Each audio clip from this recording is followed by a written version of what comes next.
What's up, guys? It's Mark and Alex back again with part 2 of our free agency video. So the first person we'll talk about in this video is Dwyane Wade. Now, for those who don't know, he currently has a player option to stay on with the Heat for $16 million. Now, he could pick up that option and he'd be a Heat for another year, or a Heat player for another year. Or he could not pick it up and test the free agency market. Now, he could end up back on the Heat, but there's also a chance he doesn't. And that's what's got a lot of Heat fans nervous, is that they might lose pretty much the cornerstone of their franchise for the past, over 10 years he's been in the league, and he's played with the same team the whole time. Wow. So there hasn't been too much talk about where he could possibly go because of his age and how injury prone he is. He's had some major injuries the last couple of years, and he really hasn't been as effective of a player as he used to be. Obviously, at his prime, he was just a superstar. You had to have him on your team if you could. When he was a free agent that year where Bosh, him, and LeBron got together, every team went after him. Chicago went after him. Just everyone tried.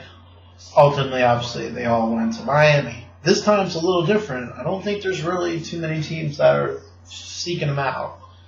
I could see him going to a team and taking a kind of a smaller role, like a Paul Pierce has with the Wizards. He comes off the bench or sometimes starts, and if he starts, he doesn't get as many minutes. I can see that being the next step in Dwyane Wade's career. And I think that would be the smartest for him because he is older now. Amazingly enough, it just seems like he was this young player who was, scoring 20, 30 plus points and just running amok on the league. But he is older now, and I don't think he should get, anything higher than. Honestly, I don't think he's even worth the $16 million. That's a really high price tag for a player who's had 2 major leg injuries and whose efficiency hasn't been there the last couple of years. I mean, I guess this is easy for me to say since I'm not a Heat fan.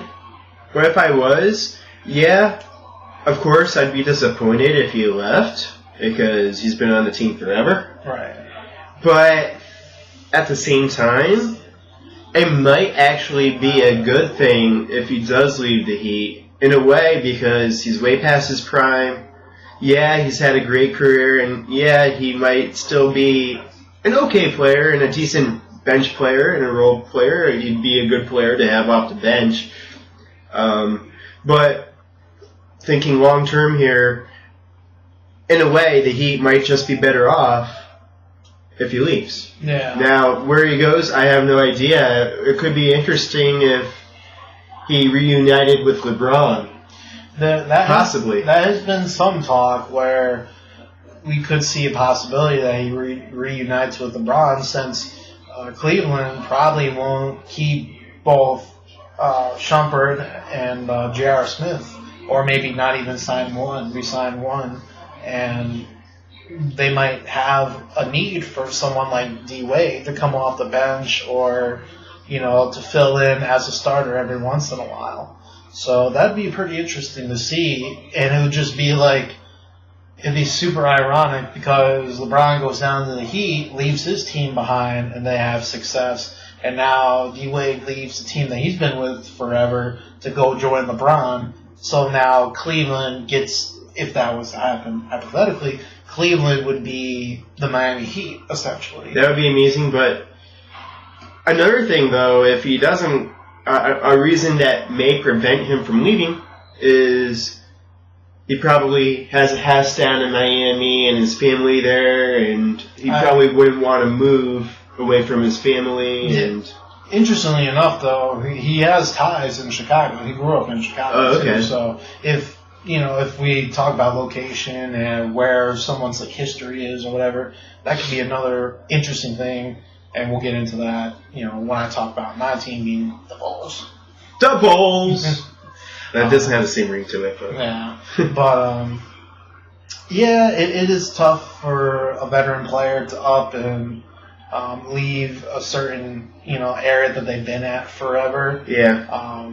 But his attitude could be, well, I'm worth the $16 million, and other teams maybe will pay me that, so I have no choice. An older player, he's towards the end of his NBA career, so he's got to think, well, do I want as much money as I possibly can? So I save up, and then when I'm done with the NBA, I'll have all this money saved, and I can, have my family set for life. They're pretty much already set for life. Yeah, but, they are. He's well off. But just to add more cushion, because, if you think about it, being a professional athlete, you have such a small window in comparison of your whole life to make so much money as you can. That's true, and once you're out of the NBA or out of sports by your mid to late 30s, you still have to plan for the next 30 plus years and your families. That's true, but he already has a huge amount of money. Yeah.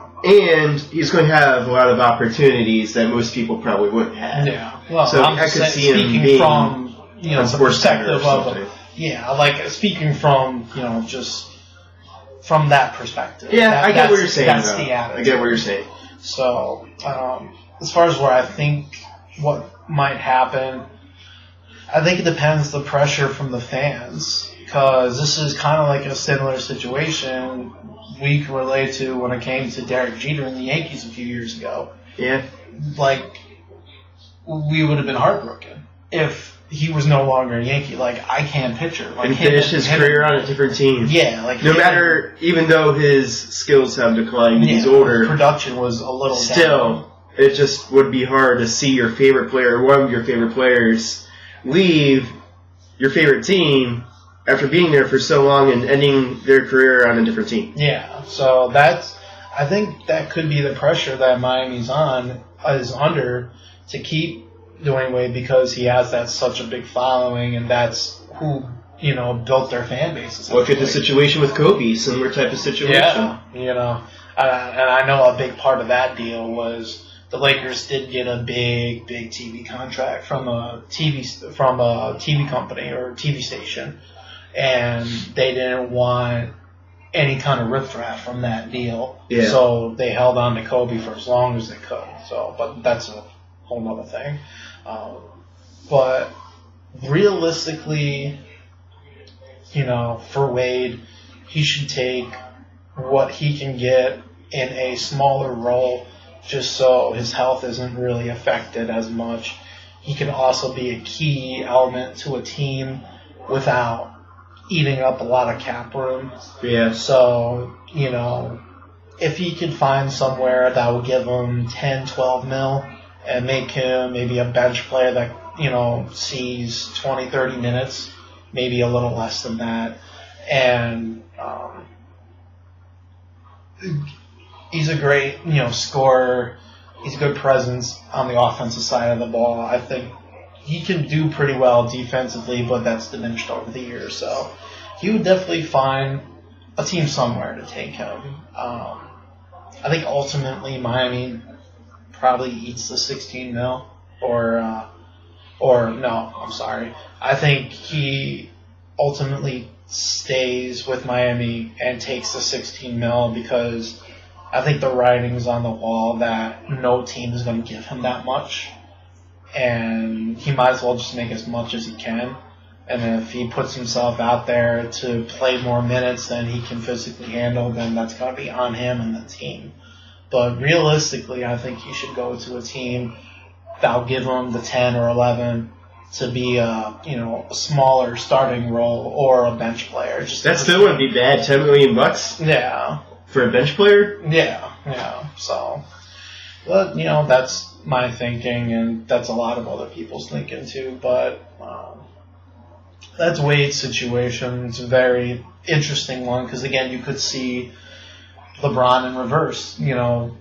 Wade leaves his team that he's been with forever, and the fans loved him forever, and he goes to a different team. And I wonder if he gets the kind of treatment that LeBron got in Cleveland when he went to Miami. Does Wade, when he comes back to Miami on a different team, does he get booed? Does he get the kind of hate that LeBron gets? I don't know. That's a good question. I think maybe he might get some hate, but I think overall it would be a positive response. Even though fans would be disappointed that he left, I think fans would understand why he left. And plus, also, if he does leave, the way he leaves, like LeBron initially left the first time, I don't think he's going to have a whole big special and everything. Yeah. Even though that raised money for charity, which was great, but I'm just saying it was still way over the top to have a special for a guy leaving and making his decision. So the way he leaves, it's not going to be nowhere near as that. So fans may be disappointed. Some fans may hate it, but I think majority of fans will still receive him positively. True. In my opinion. Yeah, true.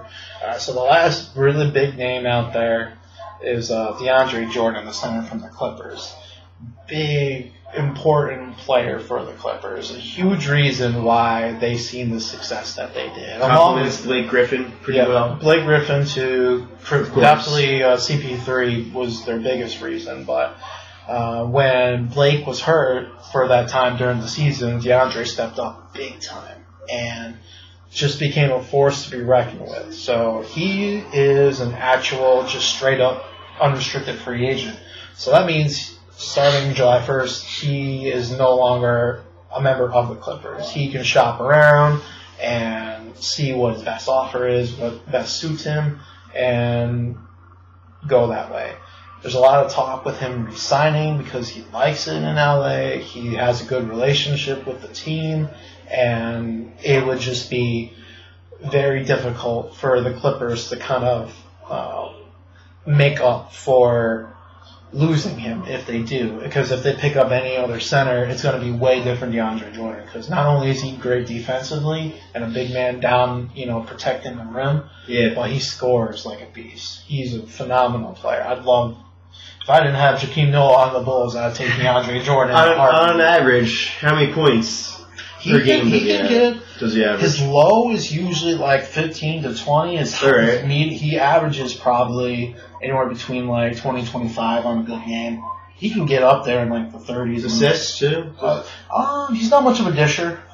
He can pass pretty well for a big guy, which you don't see a lot. But he's kind of just that scoring threat and that defensive presence. A rebounder as well. Oh yeah, big time. He's super big, so super physical. So Clippers got to do what they can to keep him, because you lose him. Yeah, you got CP3, you got Blake Griffin, but I think next to losing CP3, losing DeAndre Jordan would be like the downfall to this team. Out of the three of them, do you think he's the most underrated? Do you think he's the most, talked about the least? Probably, because you have CP3, he's the best point guard in the league, hands down. And you got Blake Griffin, who, honestly, I think is a tad bit overrated, because he's kind of like a glorified dunker. But he has improved his game where he has more of an outside shot now. Yeah. And he's more of an offensive presence, and he can play some defense. But DeAndre Jordan's like the player for that team. Outside of Chris Paul, you can dish him down low, he'll score. You can count on him to guard the big guys. You can count on him to be there for the rebound. So it would be very tough for the Clippers, especially now since they're doing better. They're finally a formidable team. I don't think you get that same kind of presence if you don't have DeAndre Jordan down there. Yeah. So the big talk is he stays. I think that it's too much of a perfect fit. There really isn't too much of a need for centers out there. I know there's Tyson Chandler and there's Brook Lopez that have a chance to move. So you could see maybe a team that loses their center maybe try to push for DeAndre Jordan. You got to try. But ultimately, I think he stays with the Clippers. I think that's the smartest for him at this point. So now we'll get into what we think our team should do, where they're at. the Bulls right now, for them, they have a situation with Jimmy Butler. And supposedly there's friction. The Butler did it. Yeah, the Butler did do it. Very. But he has a little bit of friction between him and Derrick Rose. So Jimmy's situation is he is a restricted free agent, and I don't remember the money that he's going to opt out of, but it's for sure he's going to opt out and look for a good deal somewhere. Again, the Bulls can match it and then retain him. But the friction between the two, if it's a legit thing, worries me. Because that can split a team apart big time. And Jimmy's been so good for the Bulls. You know, when Derrick Rose went down, he stepped up big time. Such a defensive presence. He can guard LeBron James, which is something you need out on the East. You know, to be able to contain him. And then Jimmy's just stepped it up scoring-wise. So I really hope somehow, some way, the Bulls retain him somehow. I know he's looking for a shorter-term deal because of the, like we mentioned in the first video, the salary cap's going up at the end of next season. So more players are going to want to take a shorter-term deal and then re-up at the end of next season for a longer-term deal so they can make more money. And this is Jimmy Butler's situation. And rightfully so, he's making the league minimum because he's a younger player and he's looking for his first big contract. He actually declined a major contract from Chicago earlier on in the season, banking on he could make more when he's a restricted free agent. And it's a risky play. It's a risky play, but it paid off because he was phenomenal for the Bulls, and if the Bulls don't get him or they don't try hard enough, every other team's going to go after him. Hands down, no question. They're going to go after him hard and give him some good, potential deals. So I hope, for the life of me, Jimmy Butler stays. Because he can end up anywhere if he doesn't. I'll tell you one thing, the Bulls are in a lot better shape than the Knicks right now. The Knicks were unwatchable last year. I could not watch a full game last year. I hate to say it, but it's true. Yeah. I'd rather watch golf. No offense if you're a golf fan. I'd rather watch paint. Well, I don't know if I would rather watch paint dry, but maybe. I would watch paint dry over the Knicks. They were so unwatchable and terrible and sucky, and apparently they made a horrible pick in the draft, and the kid was crying, and in a weird kind of way, I thought it was kind of funny because that's how pathetic the Knicks. I thought it was hilarious. That's how pathetic the Knicks have been. So, yeah, I'm not going to talk about much about them. I just hope they're a little less unwatchable next year. I don't care right now at this point.